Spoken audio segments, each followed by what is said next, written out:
Well, my overall opinion is it's actually a really good tool. We use it in hiring.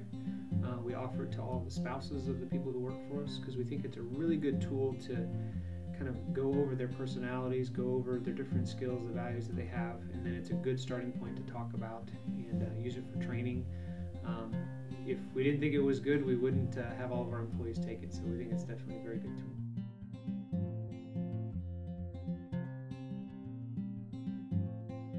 So we use the tool first when a person first actually comes to apply to be here. So they haven't even become an employee yet. And we go through a series of interviews, and then one of our last steps is we have them take the assessment. And we use this to validate a couple things. Obviously we've looked and said, what type of person do we want in this role? So now we can do a job matching or job benchmarking with that. But then we also use it as a test against kind of how they answer some of their questions. We ask different questions, not always about just skills. We ask about personality. If you could work anywhere in the world, where would you work? And it's okay, it's not whisper. And we ask different questions like that. And based on their responses to those questions, we then can kind of line that up against their assessment and find out, do we think they're, were they just telling us what we wanted to hear, or did this match their core values and the disassessment that they have?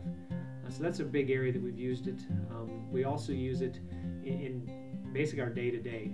We have each one of our managers has the ability to review everyone underneath them, and actually anybody in the company. Everybody in the company can review everybody else's. And we try to make it a goal of, hey, you need to review this so you can learn how to communicate, not differently necessarily, but communicate the right way with each one of the employees that they deal with.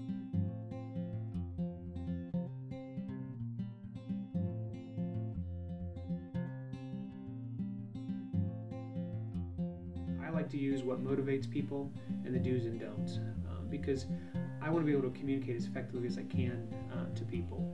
And I may say one way and they take it another way. But if I look at my do's and don'ts, I can get my same view across to them in a way that they're more accepting of it because I didn't do some of those don'ts, or I did some of those do's, and it allows me to communicate much more effectively. The other thing is the motivators. As an employer, not everyone is motivated by money, not everyone is motivated by fame. There are all kinds of different motivators, and if I know what motivates them, I can make sure that in my busy day, when I'm interacting with those employees, if they need a pat on the back, I can give them a pat on the back. If they're the ones that say, don't praise me in public, I don't want to be praised in public, but send me a card saying thank you very much for a job well done. Those type of things really help me keep our employees motivated, keep them engaged for working here at Whisper.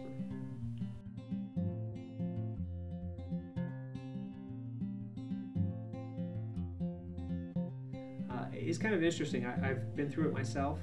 I think it's very, very important you go through it with a certified professional, because when I read through it, you kind of think, well, this isn't exactly right. What do they mean here? What are they saying? And when you go through it with a professional, they can pull all of it together and answer your questions, and then you say, oh, well, this area I didn't quite agree with that, but now that you explain it this way, I understand. Whereas when we kind of talk about it within our company, a lot of times we misunderstand what they mean in the different areas. And I think it's actually very, very, I'd say probably 8, 9, 10, on a scale of 1 to 10 as far as how good it is.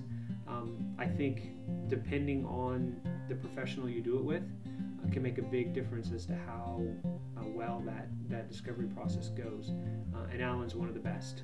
I've really liked working with him, and that's why I have him brought in to work with all of our employees, because it really just lifts our whole company up by going through that discovery process.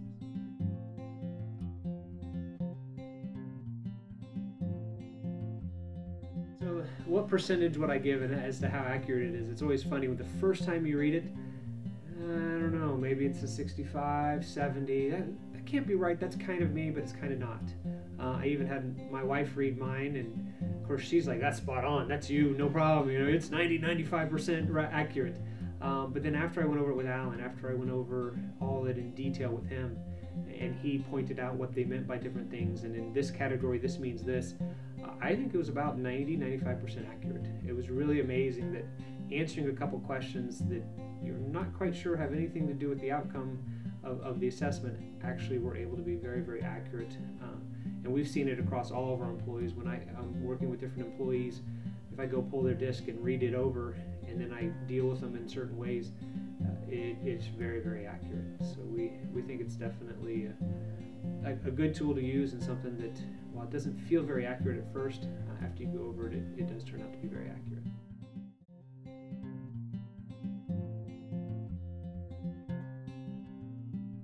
So anyone thinking about taking the assessment, I would say no question, do it.